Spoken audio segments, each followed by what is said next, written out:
Infrastructure के अंदर जो सुधार हुआ है, जो बढ़ोतरी हो रही है, जो एविएशन देश का आगे जा रहा है। आप किसी चीज़ की बात करें, स्वच्छ भारत अभियान, प्रधानमंत्री जी ने जब लाल किले से इज्जतपुर की बात की थी ना, उस समय वो लोग फंसे थे। लेकिन आप ये सोच के देखिए कि बहन बेटी की ये तकलीफ जो है सिर्फ एक बाप और एक भाई समझ सकता है। आज देश में हर घर मोदी की बात हो या वंदे भारत की बात हो, आप देखिए ना देश में किस तरह से तरक्की हो रही है। और ना सिर्फ प्रधानमंत्री जी ने कोरोना काल में, आप ये देखिए कोरोना काल के अंदर चाहे वो आत्मनिर्भर भारत का नारा हो, किस तरह से जो देश अपने आप को विकसित देश मानते थे, उन देशों में क्या हालत कोरोना की हुई है। और हमारे देश में आत्मनिर्भर भारत के नारे के बाद किस तरह से आत्मनिर्भर बन के और कोरोना से लड़ाई लड़ी है। हमारा देश ने वैक्सीन पूरे और देशों को, पूरे विश्व को हमारे देश ने वैक्सीन अवेलेबल करवाई। तो ये जो काम है ये लेके हम जनता जनार्दन के बीच में जा रहे हैं। लेकिन मैं विपक्ष बार-बार वो हरे टी शर्ट वाले का नाम क्या है? वो कह रहा बाहर देखने आया था। मैं तो बेरोजगारी है, लोकतंत्र खतरे में है, विपक्ष बार-बार कह रहा है कि तानाशाही का माहौल क्रिएट किया जा रहा है। देखिए आप इनकी बातों को बिल्कुल भी सीरियसली लेना छोड़ दीजिए। उनके कहने का क्या है, विपक्ष है कुछ तो कहेगा ही, लेकिन क्या आप ये देखिए जब इंफ्रास्ट्रक्चर बढ़ता है और जब एविएशन बढ़ रहा है तो ना सिर्फ जॉब अपॉर्चुनिटीज बल्कि क्वालिटी जॉब अपॉर्चुनिटीज बढ़ी है देश के अंदर।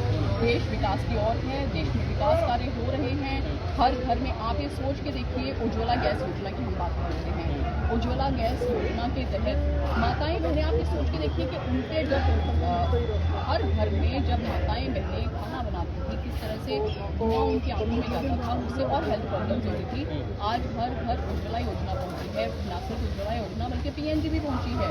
देश के गाँव में विकास कार्य हो रहे हैं। तो ये विकास कार्य हो रहे हैं, जनता को दिख रहा है, जनता समझदार है। अब वो किसी भी तरह से उनकी बातों में नहीं आएगी और भ्रमित नहीं हो। 2024 लोकसभा चुनाव में महिलाएं, खासकर युवा वर्ग किसके साथ रहेगा?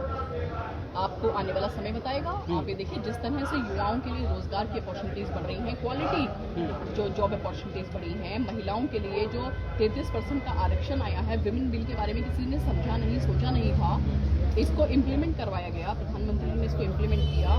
चाहे इज्जत घर की बात कर लीजिए, हर नल की बात कर लीजिए, चाहे जनधन खाते हों या और अन्य जो योजनाएं प्रधानमंत्री जी की जो किसी ने पहले नहीं सोची थी, स्वच्छ भारत अभियान। तो इस तरह की योजनाएं जो हैं, वो योजना आपको क्या लगता है कि आप बहन बेटियाँ इससे नहीं जुड़ेंगे प्रधानमंत्री जी इन योजनाओं, जिनको ये जो लाभार्थी है हर बूथ के ऊपर आज हमारा लाभार्थी है। तो आपको क्या लगता है कि क्या जिस बूथ पे, हर बूथ पे जब लाभार्थी हैं उन्होंने लाभ, ये योजनाएं जो हैं वो धरातल पे इम्प्लीमेंट हुई हैं, चाहे आयुष्मान भारत की बात कर लीजिए, तो ऑब्वियसली जनता जो है वो सब कुछ देख रही है और आंकलन आपके सामने आएगा। 400 पार पक्का है, पक्का है 400 पार। मोदी गारंटी पर भरोसा है। मोदी जी की गारंटी है, वो काम कर रहे हैं, उनका विजन है, विजनरी नेता है, वो काम कर रहे हैं और 100% आपके सामने आने वाला समय बताएगा। Thank you ma'am, thank you so much, आपने अपना बहुत समय दिया।